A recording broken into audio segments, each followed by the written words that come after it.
نبوت کے 12ویں سال اللہ تعالیٰ نے رسول اللہ صلی اللہ علیہ وسلم کو معراج کرا ہے وہ ذات جس نے اپنے بندے کو راتوں رات مسجد حرام سے مسجد اقصی تک کی سیر کرائی، جس کے گرد ہم نے برکت دے رکھی ہے تاکہ اسے ہم اپنی نشانیاں دکھائیں۔ بے شک وہ خوب سننے والا، خوب دیکھنے والا ہے۔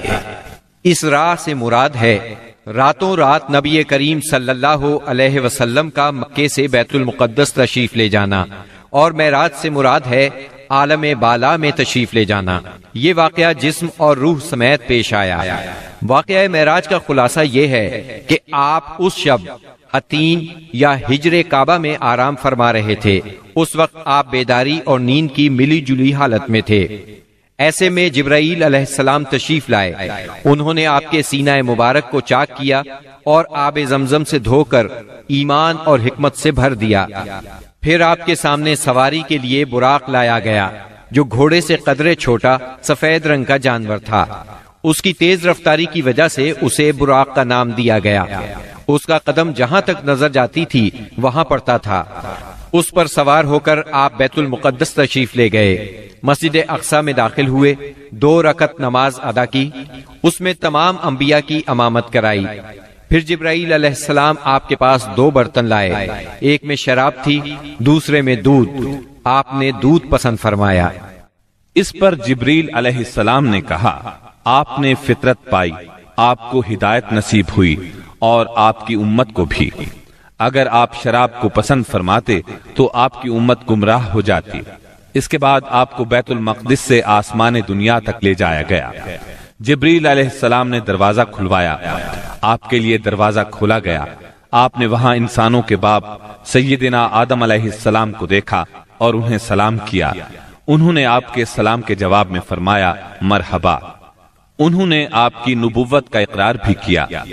ان کے دائیں طرف ایک گروہ تھا، جب اس گروہ کی طرف دیکھتے تو مسکراتے۔ یہ سعادت مندوں کی روحیں تھیں۔ ان کے بائیں طرف بھی ایک گروہ تھا، جب انہیں دیکھتے تو روتے۔ یہ بدبختوں کی روحیں تھیں۔ پھر آپ صلی اللہ علیہ وسلم کو دوسرے آسمان پر لے جایا گیا۔ جبرائیل علیہ السلام نے دروازہ کھلوایا، آپ کے لیے دروازہ کھولا گیا۔ آپ نے اس میں 2 خالازاد بھائیوں یعنی سیدنا عیسیٰ ابن مریم علیہ السلام اور سیدنا یحییٰ علیہ السلام کو دیکھا اور انہیں سلام کیا۔ انہوں نے جواب دیا مرحبا اور آپ کی نبوت کا اقرار کیا۔ پھر تیسرے آسمان پر لے جایا گیا۔ وہاں آپ نے سیدنا یوسف علیہ السلام کو دیکھا۔ انہیں آدھا حسن دیا گیا تھا۔ آپ نے انہیں بھی سلام کیا۔ انہوں نے جواب میں کہا مرحبا۔ پھر آپ کی نبوت کا اقرار کیا۔ پھر آپ کو چوتھے آسمان پر لے جایا گیا۔ وہاں سیدنا ادریس علیہ السلام کو دیکھا اور آپ نے سلام کیا۔ انہوں نے سلام کا جواب دیا مرحبا اور آپ کی نبوت کا اقرار کیا۔ پھر 5ویں آسمان پر لے جایا گیا۔ وہاں سیدنا ہارون علیہ السلام کو دیکھا اور انہیں سلام کیا۔ انہوں نے سلام کا جواب دیا مرحبا اور آپ کی نبوت کا اقرار کیا۔ پھر آپ کو 6 آسمان پر لے جایا گیا۔ وہاں سیدنا موسیٰ بن عمران علیہ السلام سے ملاقات ہوئی۔ آپ نے انہیں سلام کیا۔ انہوں نے جواب میں کہا مرحبا اور آپ کی نبوت کا اقرار کیا۔ اس کے بعد آپ کو 7ویں آسمان پر لے جایا گیا۔ وہاں آپ کی ملاقات ابراہیم علیہ السلام سے ہوئی۔ آپ نے انہیں سلام کیا۔ جواب میں انہوں نے کہا مرحبا اور آپ کی نبوت کا اقرار کیا۔ وہ اپنی پشت بیت معمور سے لگائے ہوئے تھے، جس میں روزانہ 70,000 فرشتے داخل ہوتے ہیں، اور وہاں ان کے پلٹنے کی باری نہیں آتی۔ پھر آپ کو سدرۃ المنتہا تک لے جایا گیا۔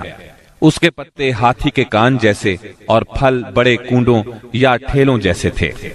پھر اس پر سونے کے پتنگے چھا گئے اور اللہ کے حکم سے جو کچھ چھانا تھا چھا گیا۔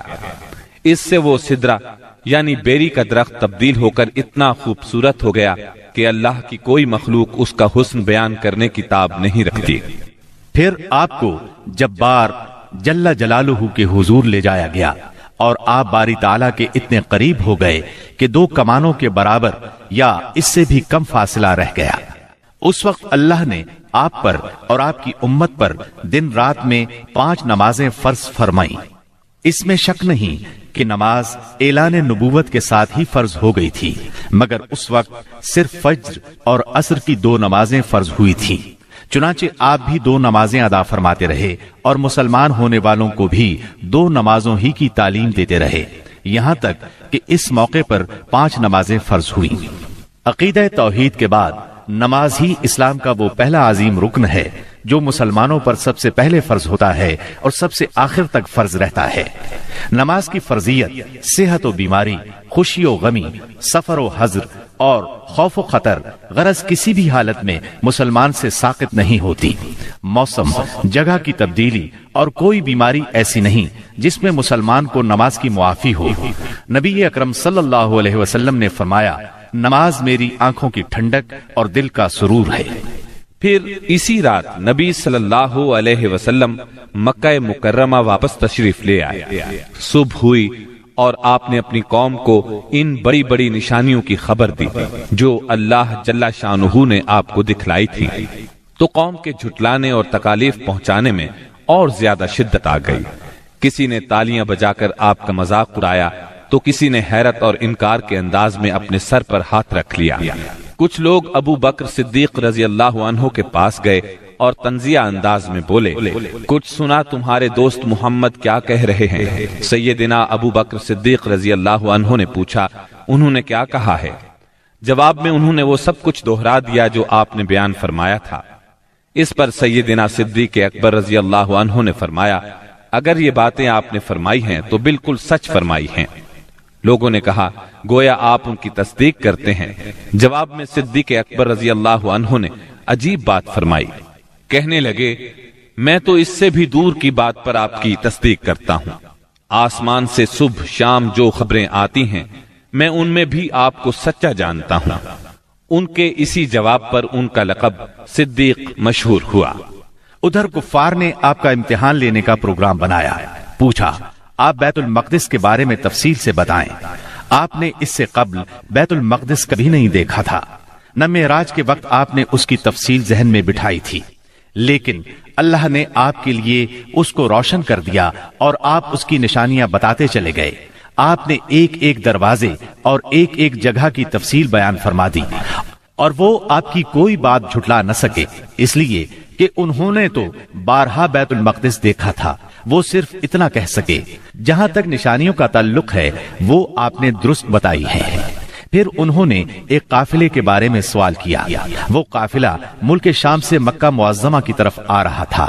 آپ نے اس قافلے کے اونٹوں کی تعداد، قافلے کی دوسری تفصیل اور مکہ پہنچنے کا وقت اور جو اونٹ سب سے آگے آ رہا تھا اس کی مکمل خبر انہیں دے دی۔